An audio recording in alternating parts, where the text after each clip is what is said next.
자, 모두들 반갑습니다.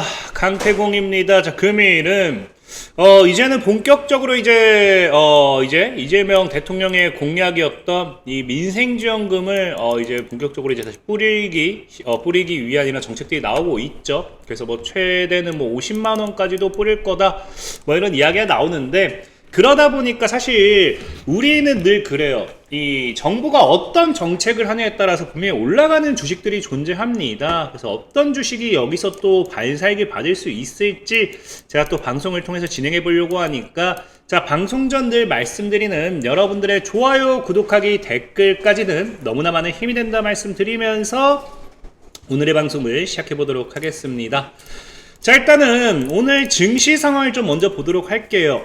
오늘 증시는 사실 굉장히 또 의미 있는 증시지 않을까 좀 싶습니다. 이제 정권이 바뀌면서 자꾸 지속적으로 3000P를 다시 갈 거다 라는 뭐 이야기를 많은 사람들이 했던 것 같은데, 실질적으로 이제 거의 3000P에 왔다라고 봐야겠죠. 아쉽게 3000포인트 돌파는 실패하긴 했지만 뭐 이 정도면 거의 3000포인트다 라고 또 이야기를 할 수 있는 부분이고, 다만 아쉬운 건 뭐냐고 하면은 지금 이 현재 구간대가 그래도 저항 구간이다 보니까, 제가 예전에도 얘기했죠. 사실 이 구간대를 돌파하기 위해서는 제가 보는 관점에서는 금리 인하라는 모멘텀이 나와주는 게 제일 베스트고, 그런 게 없는 상황에서 지금 무작정으로 이게 지금 돌파가 나오기는 어려울 거다라고 좀 말씀을 드렸던 부분이 있었는데 그래서 그런지 직전에 고점대 오니까 외국인들은 매도를 하고 있어요.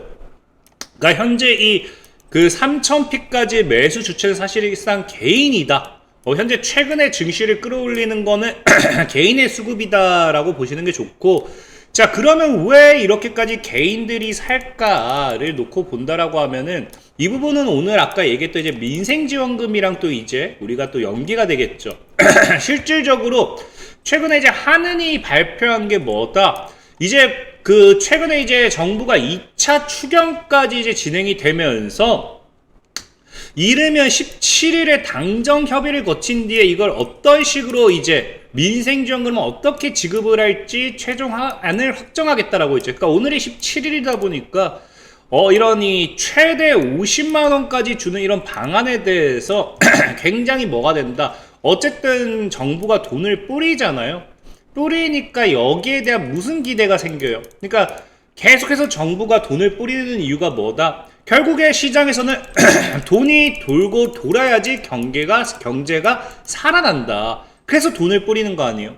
그러다 보니까 한은 같은 경우도 지금 뭐라고 합니까? 이런 정부의 2차 추경과 함께 추가적인 돈에 대한 이런 뿌리는 부분이 경제 심리에 있어서 11개월 만에 최고치다.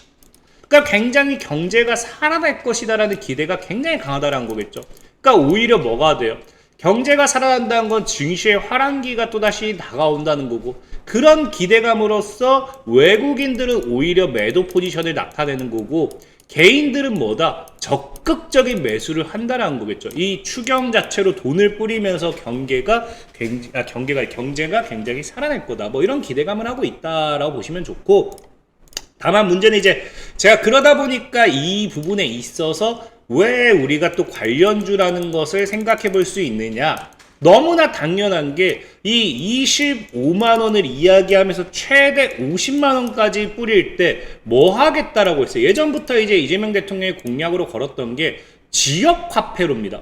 이 지원금 자체를 지역화폐로 걷겠다라는 거고, 그러다 보면 보통의 이 지역화폐가 뭐로 연계가 되는 부분이냐, 결국엔 지역화폐라는 것 자체가 우리가 우리 여러분들 진짜 그 일반적으로 쓸 수 있는 진짜 그 지역에만 쓸 수 있는 이런 뭐 현물 화폐도 있겠지만 실물 화폐도 있겠지만, 보통은 뭐로 들어가게 되느냐, 이런 오남용을 방지하기 위해서 이런 지역 화폐를 CBDC 기반, 그러니까 디지털 바우처로 지금 변환해서 지급을 하려고 한다라는 거예요. 우리가 실질적으로 과거에 코로나 때도 지원금 받았을 때 우리가 이제 계좌로 뭐 현금이 쌓였다기보다는 쏘아졌다기보다는 어떻게 쏘아졌어요? 이제 25, 그 당시에 얼마였죠? 제가 그 당시에 저는 이제 코로나 때 제가 받은 게 없거든요. 그러니까 전 국민, 진짜 전 국민한테 딱 한 번 지원할 때 그때 받았는데 그때 이제 포인트처럼 뭐 나왔던 것 같아요. 그러니까 이게 뭐 그 계좌의 현금이 아니라 어쨌든 그런 식으로 디지털 화폐가 돼서 들어온다라는 거겠죠. 그래서 실질적으로는 지역 화폐에 대한 부분이 지금 이제 지출이 뿌려지게 된다라고 하면은 이 현재 시장에서는 CBDC를 통한 디지털 화폐를 통한 그 디지털 바우처로서 활용될 확률이 굉장히 크다라는 기대감이 생기고 있는 거예요. 그래서 실질적으로 시장에 지금 뭐가 움직이고 있습니까? LG CNS 같은 경우도 그래서 디지털 화폐 관련되어 있는 최근 이슈로서 올라가는 걸 확인해 보실 수 있죠. 그래서 이 디지털 화폐라는 거는 앞으로 이 지역 화폐가 아니죠. 이 민생 지원금이 이제 시행이 되면서 이거를 통해서 뭐까지 이야기합니까? 과거부터 얘기하는 게 기본소득을 이제 정부가 이야기하고 있잖아요. 그러면 오히려 이 CBDC가 더 뜰 수밖에 없는 게 이 민생지원금을 통한 디지털 화폐로서 연계도 맞지만 사실 이건 과거에도 뭐가 있었느냐? 이거 실질적으로 뭐 기본소득당에서 과거 이야기했던 거긴 한데 뭘 하겠다? 디지털 화폐를 통한 뭐 한다? 기본소득을 실시하자라는 이야기를 과거부터 했었거든요. 그래서 당시에도 우리나라 중앙은행이 발행하는 디지털 화폐를 통해서 기본소득을 실시할 거고요. 그래서 이 기본소득을 실시하는 이유, 이 디지털 화폐를 통한 기본소득을 실시하는 이유는 명분 자체는 사실 이 디지털 화폐로 넘어가게 되면은 여러분들이 흔히 이제 생각하는 뭐 이런 그 자금을 불법 거래로 이제 이용하는 것도 굉장히 힘든 것도 맞지만 뭐 우리가 흔히 아는 앞으로 향후 탈세라든지 그러니까 이런 것들이 굉장히 어려워지겠죠. 그러니까 모든 것들을 정부가 다 볼 수 있다고 생각하시면 좋아요. 그래서 과거 이제 이 기본소득을 이야기를 하면서 애초에 뭐를 진행하려 하느냐? 이 디지털 화폐로서의 전환점을 과거부터 강조했던 부분이죠. 근데 이게 지금 과거라고 하면은 최근에 민주당이 뭐 하기 시작합니까? 스테이블 코인을 이야기하면서 이 스테이블 코인과 함께 디지털 화폐의 공존 방향을 찾는다 라고 하면서 디지털 자산 시장에 대한 새로운 국면에 대한 기대감이 생기기 시작하죠. 그래서 실질적으로 해서 더불어민주당 같은 경우가 지금 뭐 하겠다?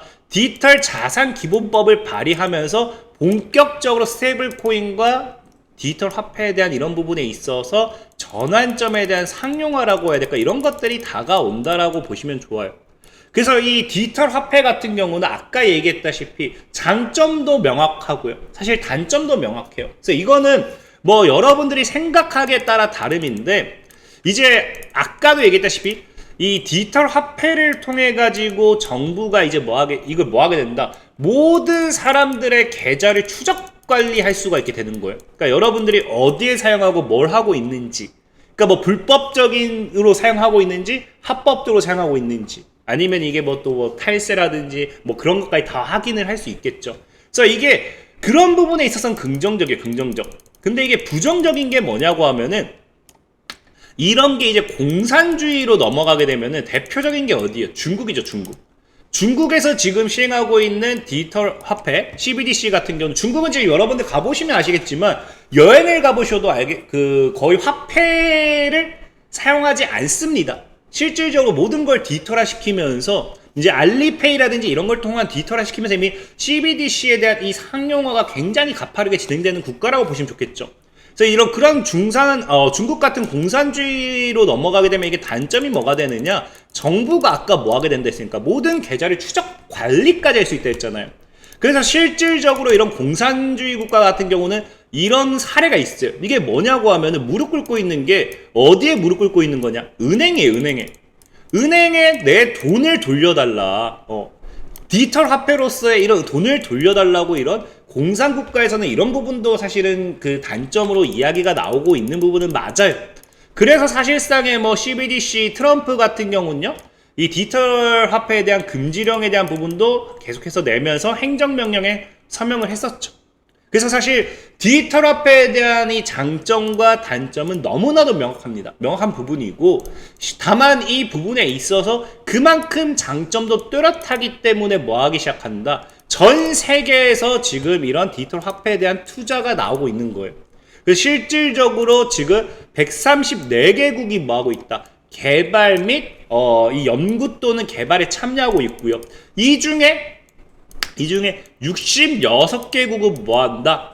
실질적으로 시범 사업이나 실증 발행 단계에 이미 진입했습니다. 그만큼 뭐 디지털 화폐에 대한 부분 시장도 가파르게 성장하는 부분이다 뭐 보시면 좋겠죠. 그래서 어쨌든 중요한 건 뭐예요?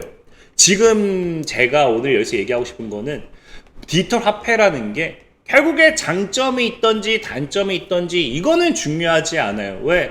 우리는 주식쟁이잖아요. 그럼 뭐가 가야 돼요? 이 디지털 화폐 관련되는 기대감을 통해서 뭐한다? 이 테마주가 올라갈 수 있느냐 없느냐는 거겠죠. 그래서 실질적으로 최근 계속해서 은행권에서도 스테이블 코인과 디지털 화폐를 동시에 준비한다 하고, 그 다음에 이재명 대통령 정부의 스테이블 코인, 디지털 화폐 이런 이야기도 지속적으로 나오니까 뭐하고 있어요? 대표적으로 이제 아톰 같은 경우도 디지털 화폐 관련주로 올라가는 부분이고요. 그리고 이제 이거 두산어빌리티가 이제 제가 못 지었는데 KCT 같은 경우도 뭐한다? 디지털 화폐 관련되어 있는 수혜주로 올라가고 있다라는 거예요. 그래서 디지털 화폐 관련되어 있는 수혜주가 사실 이번 달에 이미 움직임을 많이 나타냈어요. 그러다 보니까 오늘 저는 오르지 못한 디지털 화폐 관련 수혜주를 여러분들에게 소개시켜드리고 싶은데 그게 뭐냐? 바로 소프트캠프라는 종목의 소프트캠프. 실질적으로 이미 시중에 디지털 화폐 관련되는 테스트를 착수한다라고 하면서 과거부터 움직였던 종목이고요. 지금 현재 차트로 본다 하더라도 하방 추세 돌파하고 구간대 나왔습니다. 시장 무너져서 같이 무너졌죠. 그래서 대하락 추세 돌파 상승이 나왔기 때문에 이 2,000원만 뚫어낸다라고 하면은 과거 고점까지만 가져도 지금 자리 사실 5배도 올라갈 수 있는 종목이 소프트캠프예요. 두산에너비티 이거 제가 못 지었습니다. 그래서 소프트캠프를 좀 보셔도 좋을 것 같고, 가격 전략이 궁금하신 분들은 영상 하단에 링크를 클릭하시면 제가 텔레그램을 통해서 가격 전략까지 안내해 드리도록 할 테니까 필요하신 분들은 영상 하단 링크를 클릭하시라 말씀드리면서 오늘 방송 마무리하도록 하겠습니다. 자, 지금까지 강태공이었고요. 여러분들 좋아요, 구독하기, 댓글까지는 너무나 많은 힘이 된다 말씀드리면서 모두들 안녕.